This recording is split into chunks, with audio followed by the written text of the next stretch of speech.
Before we begin, if you're drawn to ancient wisdom, hidden dimensions, and the untapped power of your own consciousness, subscribe and activate the bell icon. This channel is devoted to unveiling the forgotten truths that have echoed through temples, dream worlds, and sacred texts for thousands of years. Because what you're about to hear is not just a story, it's an initiation. They say that between every breath, between every blink of awareness, a gateway opens, unseen, unfelt by most, but as real as the ground beneath your feet. It's a realm of vibration, intention, and memory, beyond the confines of physical law. A place where thoughts become structure and willpower becomes motion. This is the astral plane, and this is your first step toward walking its sacred corridors. You've felt it before, haven't you? A strange sensation just before falling asleep. That pulling feeling, as if your spirit is rising. Or the sudden jolt when you snap back into your body without knowing why. These are not accidents. They are invitations. Your soul trying to remember what it already knows. You are not limited to this body. You are a traveler, an explorer of inner space, and the astral gateway is not a metaphor. It is a very real threshold you were born to cross. But first, you must understand what lies beyond it. The astral realm is a vast spectrum, a layered vibrational field that exists parallel to the physical world. It has its own laws, its own geography, its own inhabitants. Ancient cultures knew this. The Egyptians mapped it through the Book of the Dead. The Tibetans passed it down as the Bardo Thodol, a guide for navigating consciousness after death. Shamans called it the spirit world. Hermeticists called it the subtle ether. And mystics across continents called it home. So what is it really? Imagine waking inside a dream, but everything around you responds to your emotions, your thoughts, your fears. You walk through a door and find yourself in a cathedral made of memory. You float above your sleeping body, and you understand that you are not your body at all. This is the astral plane. It's not fiction. It's a shift in perception, a tuning in, a change in frequency. Because just like a radio picks up stations depending on its setting, your consciousness can tune into different layers of reality. And the astral is the next dial over. But it's not a place you stumble into unprepared. It requires practice, discipline, and a deep cleansing of both the body and the mind. The first thing you need is stillness. Astral projection isn't achieved through force. It's achieved through surrender. Your body must become quiet, like the surface of a still lake. Only then can you see what lies beneath. Choose a position that you can hold without moving. Lying down is common, but not so comfortable that you fall asleep. Place your hands gently by your sides. Close your eyes. And now, breathe. Inhale through your nose for 4 counts. Hold for 7. Exhale through your mouth for 8, again, and again, until your breath becomes the only thing you hear. As you breathe, your body will begin to tingle.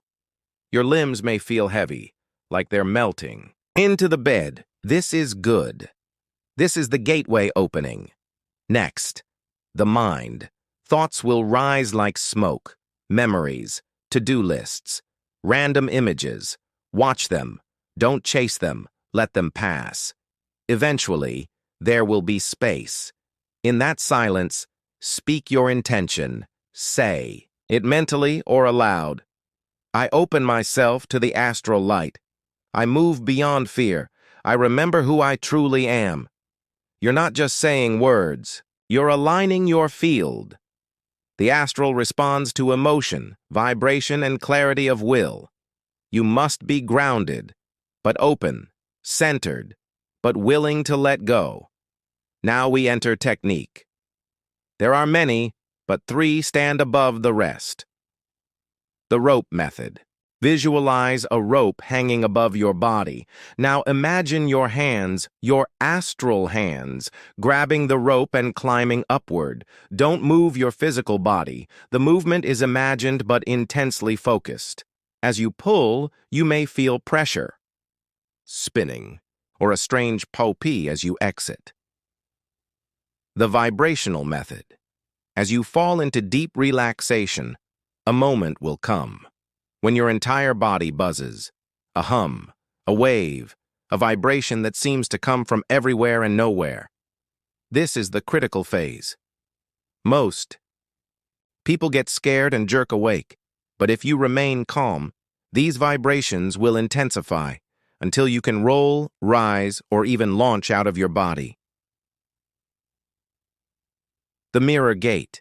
In meditation, visualize a large mirror before you. Gaze into your reflection. Let it shimmer, distort, come to life. Now watch as your reflection moves, not as a copy, but as a being of its own. You step toward it and pass through. Each of these is a doorway, but none will open unless you are centered in truth. You cannot fake it. You must feel it. So what happens once you're on the other side? You'll likely find yourself in a place that mirrors the physical world. But something feels different. Things glow. They respond to your thoughts. You realize you can move without legs, fly without wings, speak without speaking, and from here, anything is possible.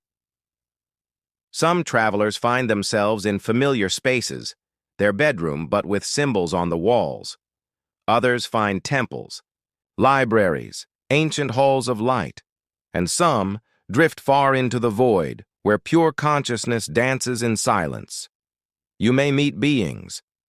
Not all are benevolent, but most are guides. Some are ancestors, some are teachers, some are your own higher self, taking form to communicate, ask questions, observe. But most of all, listen. The astral is not just a playground, it is a school, a cathedral, a test. You must learn to navigate with grace. If fear rises, return. Think of your body. Think of home. Your consciousness will snap back. But if you feel peace, stay, explore, learn. Time moves differently here. 5 minutes may feel like an hour, or an hour may feel like 5 seconds. There are cities of light here, rings of harmonic sound, realms formed entirely of color, and above it all there is a realm so still, so radiant, that those who reach it often weep without knowing why. When you return, you may feel disoriented, lightheaded, changed. Let it settle. Drink water, ground yourself. Then, record everything, write it down, voice record it, draw it.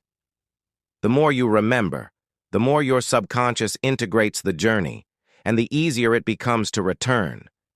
Because that's the secret. The first step is the hardest, but every step after awakens something deeper, a knowing, a remembrance that you've done this before. Because you have. Every night when you sleep, you wander. But with awareness, you can walk the stars with purpose. So I leave you with this. You are not a prisoner of the physical. You are not your name, your job, your past. You are consciousness, infinite, curious, divine, and the astral realm is not separate from you. It is you. You are the gateway. You are the key. You are the traveler and the terrain. Tonight, when you lay down in silence, close your eyes, breathe deeply, and say to yourself, I am ready to remember. I am ready to return. I am ready to rise. The journey awaits. If this guided path has stirred something in your spirit, subscribe now for more transmissions of deep remembering. The gateway is always open to those with the courage to step through.